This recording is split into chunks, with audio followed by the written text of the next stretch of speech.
In this video, we will look at the 6th question and the last question of the November 2020 paper. So, in the first part of the paper, they have given us a list of student names: Rob, Anna, Hugh, Emma, Patrice and Iqbal, and we have to search for the name Anna in this list. And the method used for searching is the linear search method. In linear search, we start from the first element and we compare till we find the element towards the end of the list, and when we find the element we stop, and if we don't find the element we scroll through the complete list, and if the end of the list is reached and the item is not found, we will say that the item is not found. So what we will do is we will first compare Anna with Rob at position number 0. So Rob is not equal to Anna, so we will move to the next item. Then Anna is compared with Anna, and therefore we are finding a match here. So we will print that the Anna found at position 1 in the array, and we will come to the end of the program and we will stop and quit from the program. So for writing this answer, what we are going to do is we are going to write these steps in English.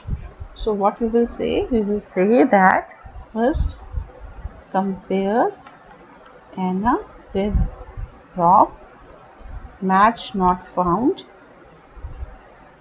so compare with next item, and then we compare Anna with Anna at position 1, match found, so stop and return position 1 as output position. So this is what we have in the linear search method. Then let us look at the second part of the question.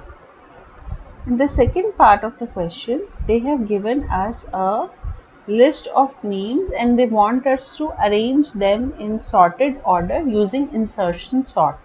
And in these boxes, we have to show what will be the result after each pass of the insertion sort.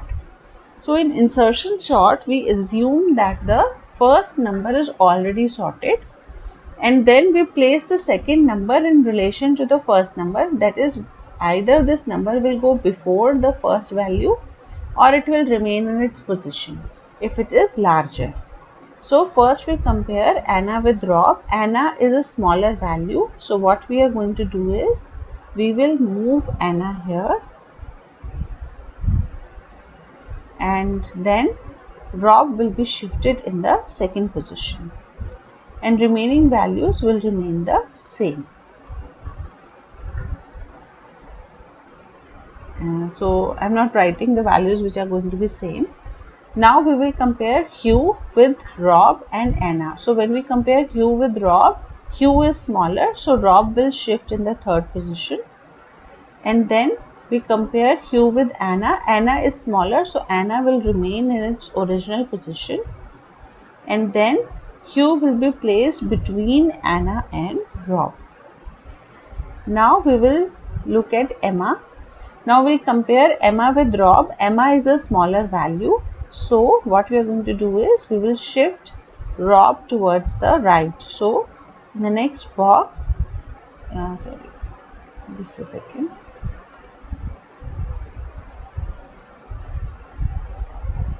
So in the next box, what we are going to do is, I am writing it here.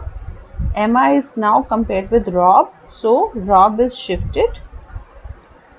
And then Emma is compared with Hugh.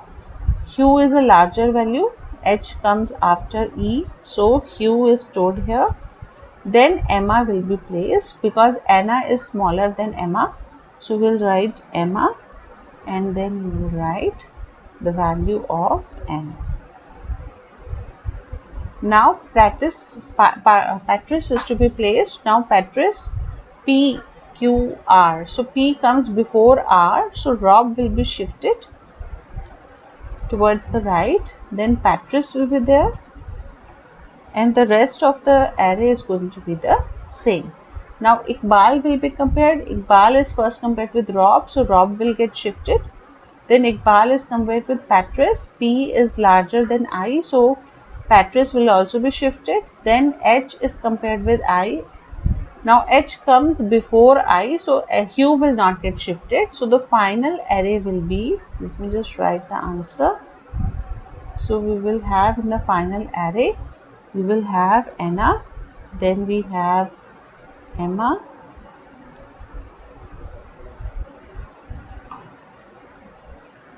then we have first Anna, then Emma, then Hugh, then we will have Iqbal, then we will have Patrice, and last we have Rob. So what we have to do is we have to show each stage of insertion sort which name will get is going to change its position, and it is not compulsory to fill all the boxes. We have to fill only those many boxes as many passes are there, and there is 1 mark for each stage. So you have to be very careful while answering this question. Now the next question is that last part of the question is that there is an attendance register, and what we have to do is we have to first display the name of the student from the student names array, and then so we are going to read the student name from the student names array. We will then ask the user to input whether the student is present or absent, and then if the student is present, we will increment the number of present students by 1, or if the student is absent, we will increment the number of absent students by 1, and then finally at the end we will display how many students are present and how many students are absent. So we have to write an algorithm for this.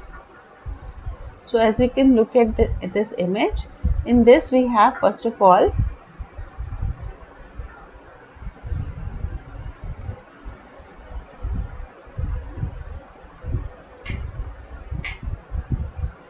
now in this, first of all, we will keep track of 2 variables, present and absent. We will keep 2 variables to keep track of number of present students and the number of absent students.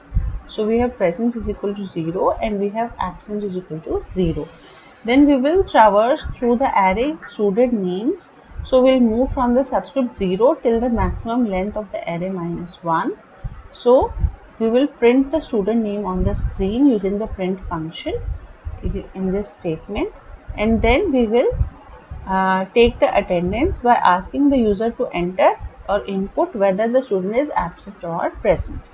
Now if the student is present in the attendance variable, we will increment the number of present students, otherwise we will increment the number of absent students, and then we'll write next I so that we can iterate to the next student. So we'll repeat this for each of the students, and in the end we will simply print the number of present and the absent students on the screen. So I hope that this question is clear to you. So we have come to the end of the November 2020 paper. Thank you very much.